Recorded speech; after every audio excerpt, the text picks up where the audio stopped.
True. Let's go to Comma Green, we steady on the rise. Digging truth from ancient scenes, we open blinded eyes. Rhyme sharp like pirates' lines, we break the bondage tight. Kamji speaking revolution, keep the fire burning. The drums guide our stride, we march with purpose proud. No more silence, we collide, our voices thunder loud. Politics and history, we stitch them in every verse. From Pharaoh's throne to Yaoundé streets, we claim the Kamji verse.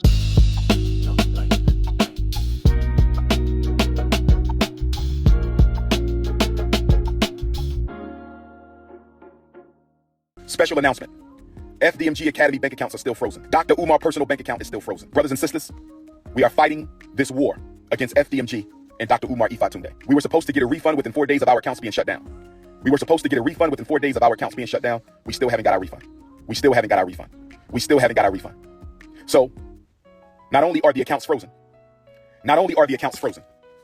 make sure y'all hit my Venmo and my PayPal. PayPal.me/Umar the Psychologist. PayPal.me/Umar the Psychologist, or tap my Venmo. Text me for the links to donate to FDMG. Text me for the links to support Dr. Umar. 215-989-9858. 215-989-9858. On August the 5th, brothers and sisters, on August the 5th, the city of Wilmington, Delaware, took out a notice to auction off the Frederick Douglass and Marcus Garvey Academy campus for unpaid vacant property registration fees. I repeat, on August the 5th, the city of Wilmington, Delaware, took out a lien to auction off the campus we bought, the campus we've been working on for 6.5 years.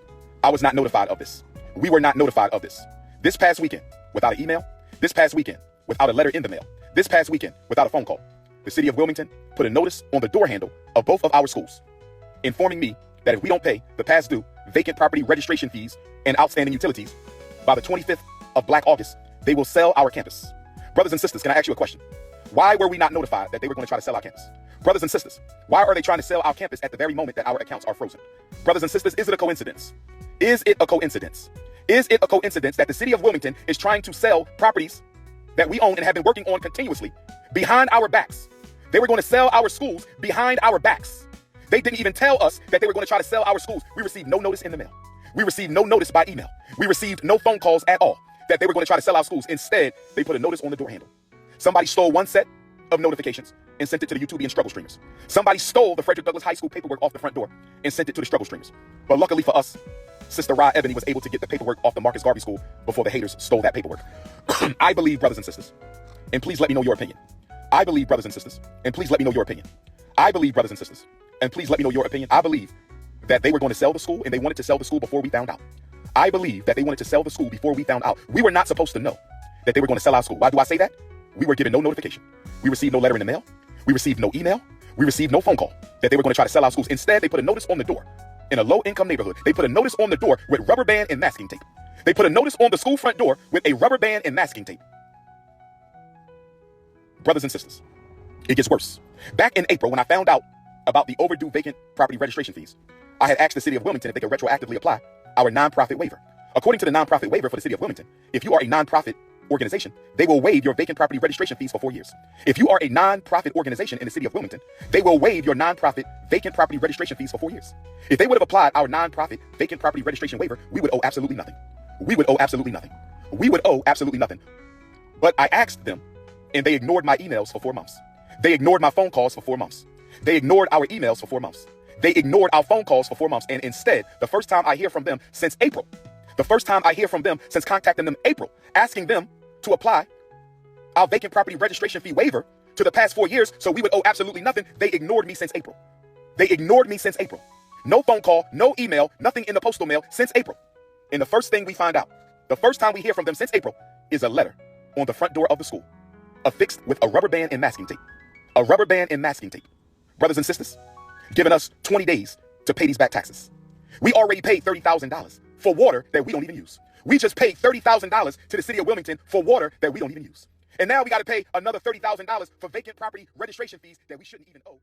The crisis surrounding Dr. Umar Johnson's Frederick Douglass, Marcus Garvey, FDMG Academy, frozen accounts, unpaid municipal fees, and the threat of a campus auction is not merely an episode of personal failure or local mismanagement. It is a revealing case study of what happens when Black educational projects rely primarily on charismatic leadership and fundraising spectacle, instead of resilient institutional architecture. Far from disproving Pan Africanism, This situation demonstrates exactly why a Pan Africanism that prioritizes institution building, legal and financial scaffolding, and transnational solidarity is essential. 1. A concise recap.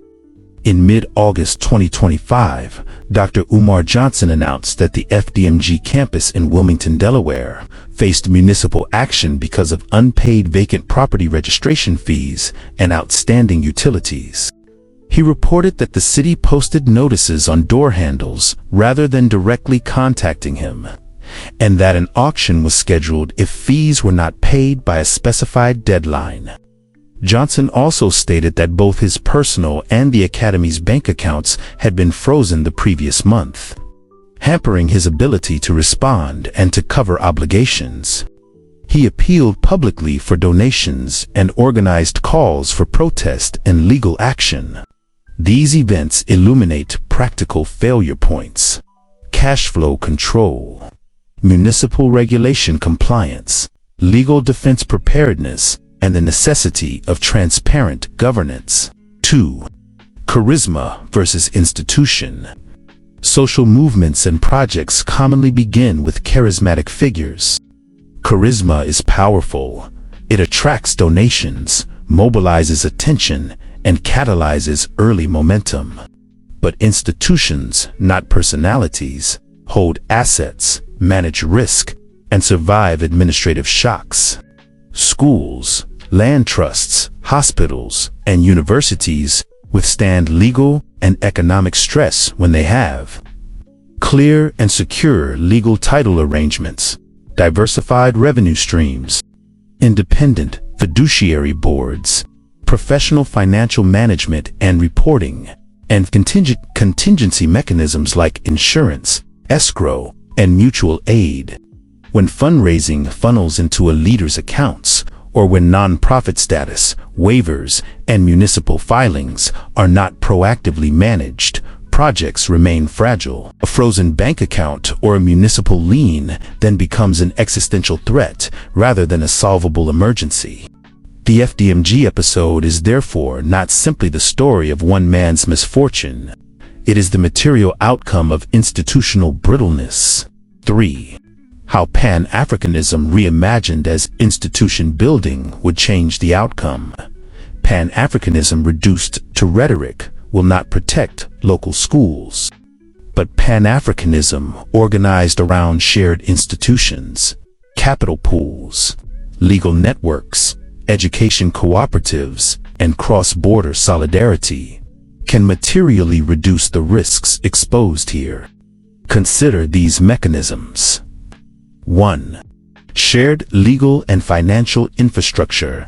Regional education endowments, diaspora credit unions, and community land trusts can hold title and provide escrowed capital so that a municipal lien or frozen account does not instantly force an auction. 2. Standards, audits, and governance frameworks. A Pan-African education charter and auditing standards requiring independent trustees. Audited financials and public reporting would add legitimacy and durability to fundraising campaigns. 3. Political and diplomatic leverage. Coordinated action by transnational Black institutions or partnerships with African states and municipalities can supply legal aid, emergency grants, and reputational leverage in disputes with hostile local authorities. 4. Collective risk sharing and diaspora finance innovations.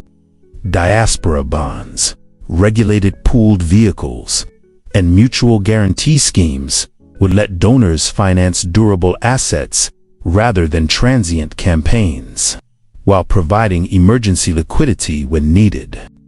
These are not abstract prescriptions.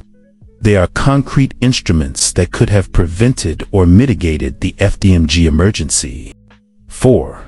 Practical, institutional prescriptions, actionable steps. If Pan-Africanism is to protect projects on the ground, it should prioritize the following. Each implementable at local, regional, and transnational scales. Education, land trusts. Title held by a trust.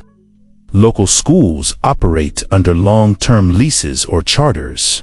This separates operational risk from property title and prevents instant loss through operational defaults. Diaspora, escrow, and audit centers. All major fund drives for schools flow into independent escrow accounts with trustee oversight. Funds are released against audited milestones to prevent mismanagement and build donor confidence. Pan African Legal Defense Network. A rotating roster of lawyers in key jurisdictions and an emergency legal fund that can respond rapidly to liens, freezing orders, or auctions. Board and staffing standards. Policies requiring independent board majorities. Professional CFO. Coup roles for institutions receiving significant funds, and mandatory monthly public financial dashboards. Mutual insurance and revolving loan funds. Member schools buy into a mutual self-insurance pool and can access short-term loans when unexpected fines or freezes occur. Intergovernmental MOUs and technical assistance. MOUs between African states, diaspora, institutions, and local projects to provide accreditation pathways, faculty exchange, emergency grants, and technical assistance. These instruments transform Pan-African solidarity from moral support into tangible protection and capacity. 5. Leadership and institutional capacity. A contrast. The contrast invoked between leaders like Umar Johnson and certain Sahelian political figures. For example, Ibrahim Traoré is instructive but nuanced. Some leaders in the Sahel have pursued projects with the coercive and administrative capacity of the state behind them, where the state can marshal budgets, sign MOUs, and protect projects. It can shield initiatives from local administrative threats, for better or worse. What Pan-African institution builders should emulate from such cases is not charisma, but capacity, the ability to move resources, coordinate policy, and enforce agreements. Crucially, that capacity must be coupled with democratic checks, independent governance, accountability, and civic oversight too. Avoid replacing one brittle dependence on a charismatic leader with another on an unchecked state actor. 6. Anticipating and answering 2 quick objections. Objection: this is only one failed leader. Why should it be seen as a systemic problem? Response: the importance is not in assigning blame, but in recognizing recurring structural vulnerabilities. When movements repeatedly scale quickly around personalities but lack institutional scaffolding, repeated failures are likely.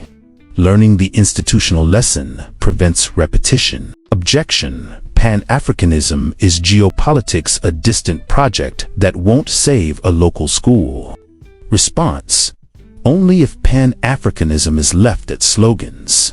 If it mobilizes pooled capital, legal networks, shared standards, and mutual insurance, it becomes a practical defense against the administrative and financial shocks that imperil local projects. 7. Closing. From spectacle to sustainability.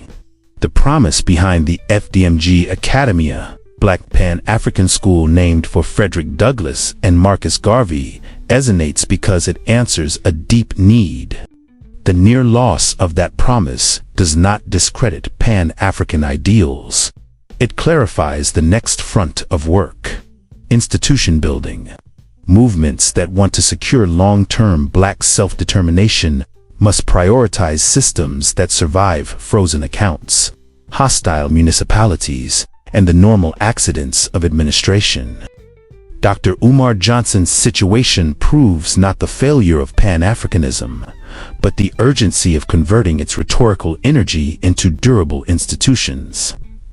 Let's go to Karma Green, we steady on the rise. Digging truth from ancient scenes, we open blinded eyes. Rhyme sharp like pirates' lines, we break the bondage tight. Kamji speaking revolution, keep the fire burning. Shield drums guide our stride, we march with purpose proud. No more silence, we collide, our voices thunder loud. Politics and history, we stitch them in every verse. From Pharaoh's throne to Yaoundé streets, we claim the Kamji verse.